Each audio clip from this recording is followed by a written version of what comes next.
Good morning, students. Good morning, ma'am. Good morning.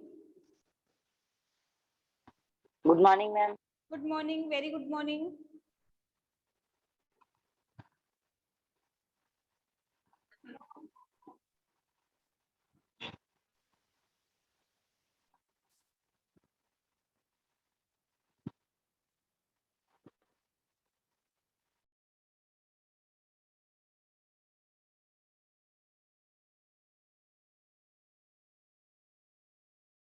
Students, हमने कल के लेक्चर में क्या पढ़ा था कि हमारे पास कोई एटम है और उसका इलेक्ट्रॉन डिस्ट्रीब्यूशन से इलेक्ट्रॉन वितरण हम किस प्रकार से करते हैं। तो इसके लिए हमें क्या पता होना चाहिए, एटॉमिक नंबर पता होना चाहिए और ये पता होना चाहिए कि एक न्यूक्लियस होता है और एटम होता है, उसमें 4 लेयर होती है, 4 स्तर होते हैं। ठीक है, जिसको फर्स्ट जो होता है उसको हम के, सेकेंड लेयर को एल, एम और एन से डिनोट करते हैं। ये हमने कल तक पढ़ लिया था, कल के लेक्चर में कंप्लीट कर लिया था कि एक एटम होता है, उसमें न्यूक्लियस होता है, 4 स्तर होते हैं। और हमने ये भी देख लिया था कि के सेल में हम अधिकतम 2 इलेक्ट्रॉन फिल कर सकते हैं, एल सेल में 2 इलेक्ट्रॉन 8 इलेक्ट्रॉन फिल कर सकते हैं, इसमें 18 इलेक्ट्रॉन फिल कर सकते हैं, इसमें 32। तो आपको अगर ये पता है तो आज की क्लास आप लोगों के लिए इजी है, क्योंकि अगर आप लोगों को यही पता नहीं होगा कि एटम के अंदर कितनी सेल होती है और उनमें हम किस प्रकार से इलेक्ट्रॉन डिस्ट्रीब्यूशन कर सकते हैं, इलेक्ट्रॉन वितरण कर सकते हैं, तो आप लोगों को एटम की स्ट्रक्चर्स के बारे में पता होना चाहिए। इसके साथ ही हमें पता होना चाहिए कि इलेक्ट्रॉन क्या है, प्रोटॉन क्या है, न्यूट्रॉन क्या है। अगर हमें ये पता है तभी हम क्या आइडेंटिफाई कर पाएंगे, वैलेंस। तो वैलेंसी काउंट करने के लिए, संयोजकता निकालने के लिए हमें एटॉमिक नंबर, ठीक है, न्यूट्रॉन, प्रोटॉन, इलेक्ट्रॉन, इसके साथ ही इलेक्ट्रॉन डिस्ट्रीब्यूशन के लिए के सेल में कितने इलेक्ट्रॉन होंगे, एल सेल में कितने इलेक्ट्रॉन होंगे, एम सेल में कितने इलेक्ट्रॉन होंगे और एल सेल में कितने इलेक्ट्रॉन होंगे, यहाँ तक आएगा तभी आज की क्लास हमें समझ में आएगी। ठीक है, तो आज का लेक्चर स्टार्ट करते हैं।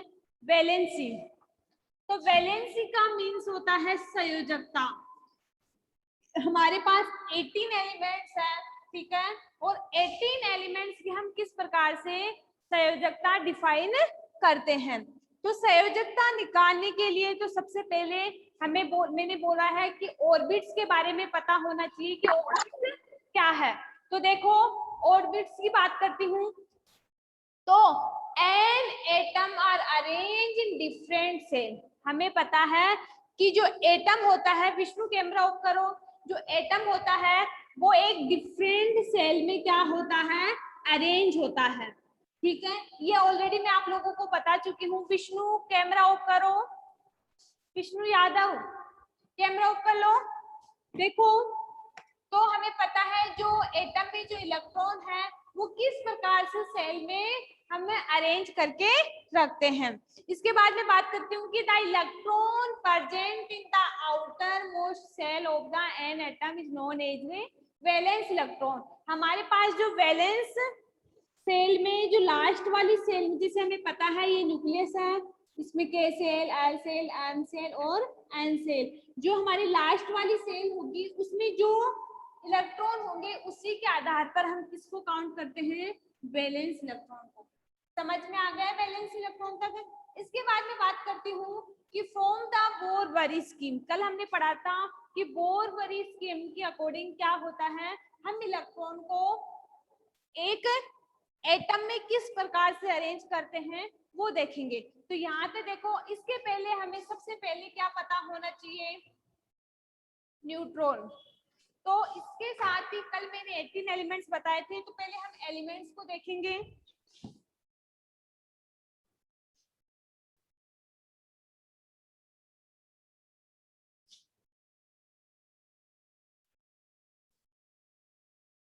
सबसे पहले मैं बात करती हूँ हाइड्रोजन की, फिर helium, lithium, beryllium, boron, carbon, nitrogen, oxygen, fluorine और नियो। ठीक है, 1 से 10 एलिमेंट्स हो गए हमारे। इसके बाद मैंने बात की थी sodium, magnesium, aluminium, silicon, phosphorus, sulphur, chlorine, argon. इसके बाद पोटेशियम और कैल्शियम। हमें तो ओनली 18 तक पढ़ना है। तो सबसे पहले तो क्या होना चाहिए, इनके एटॉमिक नंबर पता होना चाहिए कि हाइड्रोजन कौन से नंबर पे आता है, हीलियम कौन से नंबर पे आता है, इसके साथ ही लिथियम कौन से नंबर पे आता है, बेरिलियम कौन से नंबर पे आता है। तो सबसे पहले तो हमें इनके एटॉमिक नंबर पता होने चाहिए। तो एटॉमिक नंबर पता होने के लिए हाइड्रोजन कौन से नंबर पे आता है, ये 1 नंबर पे। पहले जैसे हमारे पास ही कोई भी एटम है, इसको माना हमने एक्स, एक्स की जगह आप हाइड्रोजन, हीलियम कुछ भी लिख सकते हो। ठीक है, यहाँ पे जो लिखते हैं, यहाँ पे आज जो आता है वो होता है एटॉमिक नंबर, और यहाँ पे जो होता है वो होता है मास नंबर।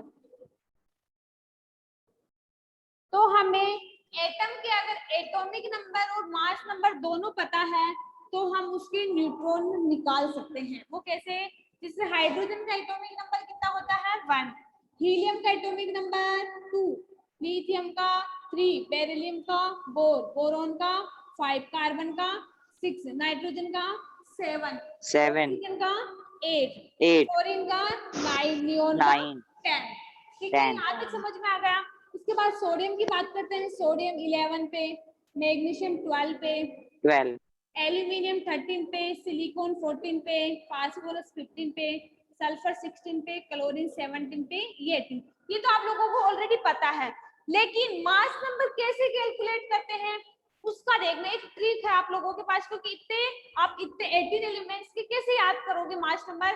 तो एक ट्रिक है आप लोगों के पास, और मास नंबर अपन कहाँ लिखेंगे, इस हाइड्रोजन के ऊपर की साइड। जैसे मैंने इस एटम्स के लिए बताया है आप लोगों को कि ये हमारा कोई सा भी एटम है, ये मास नंबर आएगा यहाँ पे और यहाँ पे एटॉमिक नंबर आएगा।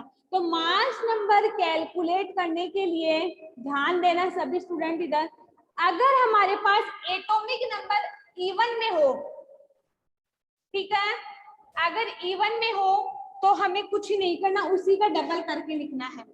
इवन में हो तो कुछ ही नहीं करना, उसी को डबल करके लिखना है। ठीक है, अगर मास नंबर ओड में हो तो उसको डबल करके, इसको ओनली डबल करना है। ठीक है, लेकिन अगर मास नंबर किस में हो, ओड में हो, तो उसको डबल करके उसमें +1 ऐड करना है। कैसे, देखो बात करते हैं हम हाइड्रोजन की। हाइड्रोजन कौन से नंबर पे है, फर्स्ट नंबर पे। ये बताओ ये ओड है ये इवन, ओड। तो ओड में इसका डबल करके क्या करेंगे, 1 ऐड करेंगे, तो 1 का डबल 2, और 2 में 1 ऐड करेंगे तो 3। समझ में आ गया इसका मास नंबर 3 कैसे आया। इसके बाद हीलियम की बात करते हैं। हीलियम का एटॉमिक नंबर कितना है, 2। ठीक है, 2 ये इवन में है या ओड में, इवन। और इवन का मैंने बताया था कि इवन में होता है तो क्या करता है, उसी को हम डबल करके लिखते हैं। तो 2 का डबल कितना होगा, 4। समझ में आ गया। इसमें हमें प्लस नहीं करना, क्योंकि प्लस ऐड हमें किसमें करना है, ओड वाले में। ठीक है, इसके बाद बात करती हूँ लिथियम की। लिथियम का एटॉमिक नंबर कितना है, लिथियम का एटॉमिक नंबर कितना है, 3। और किसमें, ओड में है इवन में, ओड में है। तो ओड में है तो उसको हम क्या करेंगे, इसको डबल करके उसमें +1 ऐड कर देंगे। समझ में आ गया, इसको डबल करके इसमें +1 ऐड कर देंगे। कितना हुआ, 7। समझ में आ गया 7 कैसे हुआ। इसके बाद में बात करती हूँ बेरिलियम की। बेरिलियम कितने नंबर पे है, एटॉमिक नंबर कितना है इसका, 4। ओड है ये इवन, इवन। तो इवन करेंगे तो ओनली इसको डबल करके हमें लिखना है, 4 का डबल 8। तो हम मास जब कैलकुलेट करते हैं तो इस प्रकार कैलकुलेट करते हैं। इसी प्रकार बोरॉन का एटॉमिक नंबर कितना है 5, लेकिन है किसमें ये ओड में या इवन में? ओड में। तो बोरॉन ओड में और क्या करते हैं डबल करके +1 ऐड कर देते हैं। जैसे 5 में 10 और 1 ऐड किया तो 11। समझ में आ रहा है आप लोगों को? इसके बाद कार्बन की बात करती हूँ मैं। कार्बन कौन से नंबर पे है? 6 नंबर पे, ठीक है। और ये ओड है इवन, तो इसका डबल हो जाएगा 12। इसके बाद नाइट्रोजन की बात करती हूँ। नाइट्रोजन कौन से नंबर पे है? 7 पे है। किसमें ओड है इवन? नाइट्रोजन ओड पे है इवन पे? ओड। तो 15। 7 का डबल 14 और +1 ऐड किया तो 15। इसके बाद ऑक्सीजन की बात करती हूँ मैं। ऑक्सीजन कौन से नंबर पे है? 8 पे। ओड है इवन डबल हो जाएगा, ये डबल कर दिया मैंने। इसके बाद मैंने बात की फ्लोरीन की। फ्लोरीन कौन से नंबर पे है? 9 नंबर पे। दैट मींस इसका एटॉमिक नंबर कितना है? 9। और 9 का डबल कितना होगा? 18। लेकिन ओड में है तो +1 भी ऐड होगा तो कितना होगा? 19। समझ में आ रहा है? इसके बाद नियोन की बात करते हैं। नियोन का एटॉमिक नंबर कितना है? 10 है। और इवन में है तो इवन में हमें +1 ऐड करने की जरूरत नहीं है, तो कितना होगा? 10 का डबल 20। यहाँ तक आप लोगों को मास नंबर कैलकुलेट करने आ गए। इसके बाद हम बात करते हैं सोडियम की। सोडियम का एटॉमिक नंबर कितना है? 11। ठीक है, 11 है। और है क्या ओड इवन? ओड। तो इसका डबल करेंगे तो 22, और 22 में +1 ऐड करेंगे तो 23। समझ में आ गया? इसके बाद में बात करती हूँ आप लोगों को 12। और 12 ओड है इवन, तो इसका डबल करेंगे तो कितना होगा? 24। 5 क्यों हुआ? 5 क्यों होगा युवराज? 24 ही तो होगा। 25 तो तब होता है जब ये ओड होता है। इवन है तो ओनली उसको डबल करके ही लिखना है हमें, ठीक है। इसके बाद बात करती हूँ मैं एल्यूमिनियम की। एल्यूमिनियम कौन सा नंबर पे है? 30 नंबर पे। 13 का डबल करेंगे तो 26। ओड पे है तो +1 भी ऐड होगा क्या? यस। तो कितना हुआ? 27। ठीक है। इसके बाद मैंने 14 सिलिकॉन 14 का डबल कितना होगा? 28। इसके बाद फास्फोरस कौन से नंबर पे है? 15 पे। और 15 का डबल कितना होगा? 31। इसमें +1 ऐड होगा क्या? यस, क्योंकि किसमें है? ओड में। तो ये ओड। जिन स्टूडेंट ने आज की क्लास मिस की है ना, उनका तो बहुत बड़ा नुकसान है आज। देखो सल्फर कौन से नंबर पे है? I know madam. 60 नंबर पे, ठीक है। और 60 नंबर पे है तो 16 का डबल क्या होगा? 32। और इवन पे है तो हमें +1 ऐड करने की जरूरत नहीं है। इसके बाद 70 नंबर पे क्या है? क्लोरीन। और क्लोरीन कौन से नंबर पे आता है? 17 है तो इसका डबल कितना होगा? 34। लेकिन ओड है तो +8 करेंगे तो 35। इसके बाद 18 की बात करते हैं। आर्गन 18 नंबर पे आता है। और 18 का डबल कितना होगा? 36। तो ये क्या है? हमारे एटॉमिक नंबर और मास नंबर। अगर देखो जिन स्टूडेंट ने आज क्लास नहीं ली वो रटेंगे कि हाँ इसका 23 हुआ, इसका 24 ही कैसे हुआ, इसमें भी डबल होना चाहिए, क्योंकि उनको पता ही नहीं कि ये ट्रिक भी होती है इसमें। उनको पता ही नहीं चलेगा कि मास नंबर जब हम कैलकुलेट करते हैं तो ओड इवन वाली कोई ट्रिक भी होती है क्या, क्योंकि एक एक एलिमेंट्स के लिए मास नंबर याद करना नामुमकिन है।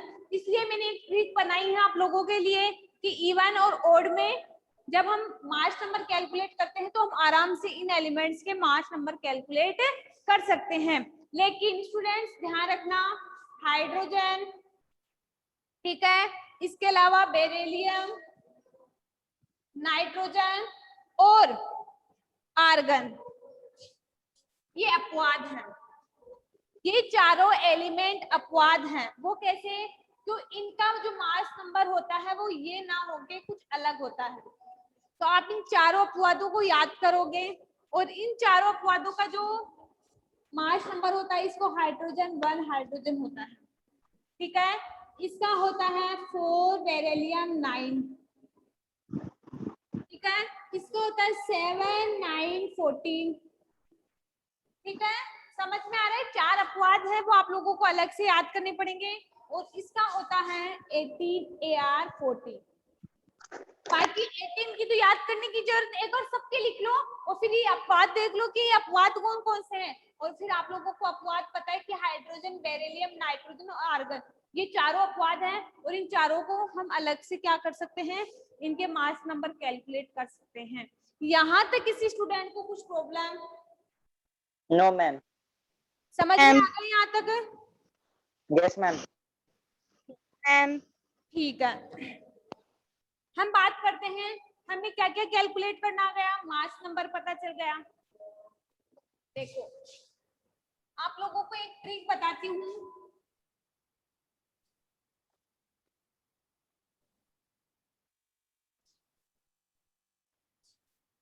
हमें एटम के बारे में क्या क्या पता होना चाहिए, इधर ध्यान देना सब लोग। एटम में क्या क्या होते हैं, ये हमारा कोई एटम है और इस एटम में क्या क्या प्रेजेंट होते हैं। फर्स्ट नंबर पे मान ले हम लोग इलेक्ट्रॉन, सेकेंड नंबर पे मान ले प्रोटॉन, थर्ड नंबर पे मान ले कोई सा भी हो सकता है, फर्स्ट नंबर पे जरूर नहीं इलेक्ट्रॉन और प्रोटॉन भी हो। हमें तो ये पता होना चाहिए कि एक एटम होता है उसमें क्या क्या कैरेक्टरिस्टिक पाए जाते हैं, उनको हमें कैसे कैलकुलेट करना है। इलेक्ट्रॉन होते हैं, प्रोटॉन होते हैं, न्यूट्रॉन। इसके अलावा एक एटम का हमें एटॉमिक नंबर पता होना चाहिए। एटम का हमें एटॉमिक मास पता होना चाहिए। देखो एक ही एलिमेंट्स के लिए हमें इतनी चीजें पता होनी चाहिए, उस सबको आप लोगों को एक ही ट्रिक में बता देती हूँ। Atomic mass. इसके बाद में बात करती हूँ एटम की हमें इलेक्ट्रॉन डिस्ट्रीब्यूशन का पता होना चाहिए।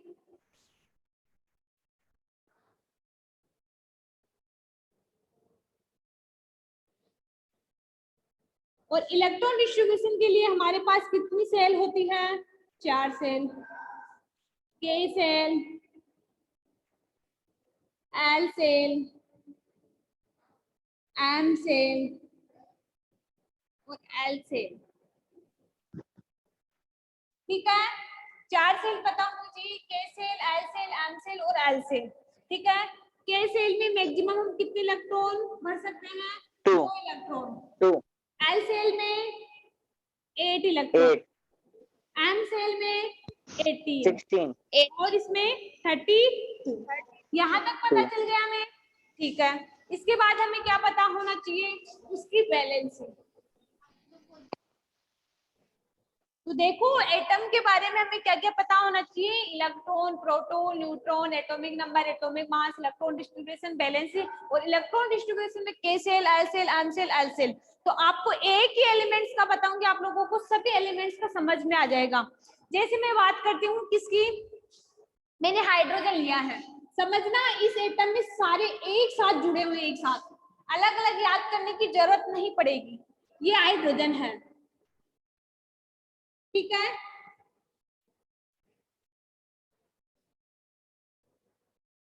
सबसे पहले तो हमें सिंबल पता होना चाहिए। हाइड्रोजन का सिंबल क्या होता है, H। हाइड्रोजन का एटॉमिक नंबर क्या होता है, हाइड्रोजन का एटॉमिक 1, क्योंकि हमें पता है हाइड्रोजन 1 नंबर पे आता है। चलो हमने एटॉमिक नंबर लिख लिया इसका, एटॉमिक नंबर 1,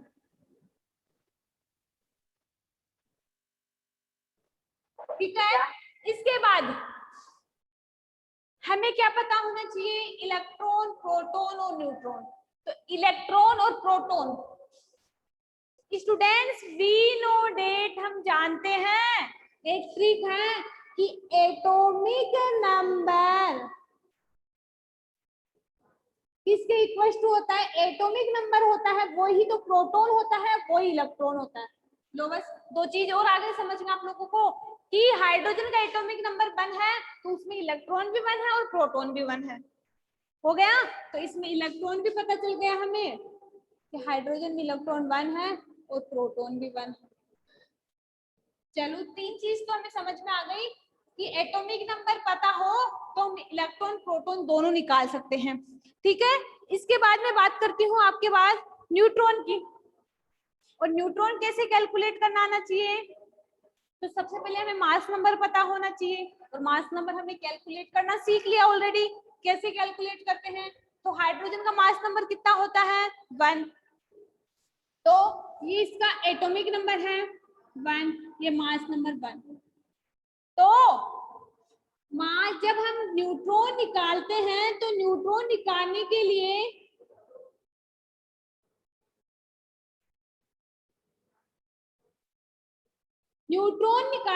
हम क्या करते हैं, मास नंबर में से एटॉमिक नंबर को माइनस कर देते हैं। ये हमारा मास नंबर है माइनस एटॉमिक नंबर, तो 1 में से 1 गया तो 0। दैट मीन्स हाइड्रोजन में न्यूट्रॉन कितने हुए 0। समझ में आ गया कि न्यूट्रॉन कैसे निकालते हैं। तो न्यूट्रॉन निकालने के लिए हमें एटॉमिक मास और क्या पता होना चाहिए, एटॉमिक नंबर। तो एटॉमिक मास में से ही हम इसको नंबर को माइनस कर देते हैं, जो बच जाता है वही उसका न्यूट्रॉन होता है। तो समझ में आ गया। अभी और एग्जांपल बताऊंगी तो आप लोगों को समझ में आ जाएगा। हमने ये निकाले एटॉमिक नंबर, एटॉमिक मास निकाला। इसके बाद इलेक्ट्रॉन डिस्ट्रीब्यूशन, हाइड्रोजन में कितने इलेक्ट्रॉन है 1, तो हमें पता है कि ये एटम है, ये उसमें के सेल, ये न्यूक्लियस है, इसमें ये क्या है के सेल, और के सेल में हम मैक्सिमम कितने इलेक्ट्रॉन डिस्ट्रीब्यूशन कर सकते हैं 2, लेकिन हमारे पास हाइड्रोजन के पास तो कितना है ओनली 1, कितना 1 है ओनली। दैट मींस एक की जगह खाली रह गई ना, तो वही तो उसकी वैलेंसी होगी। लो, एक भर दिया इसके पास एक की जगह, तो इसके पास एक संयोजकता बची हुई है तो वो एक हो गई। तो हमें देख लो valency, electron distribution, atomic mass, atomic number, neutron, proton, electron सब कैलकुलेट करने आ गए। एक एग्जांपल और लेती हूँ मैं आप लोगों के लिए।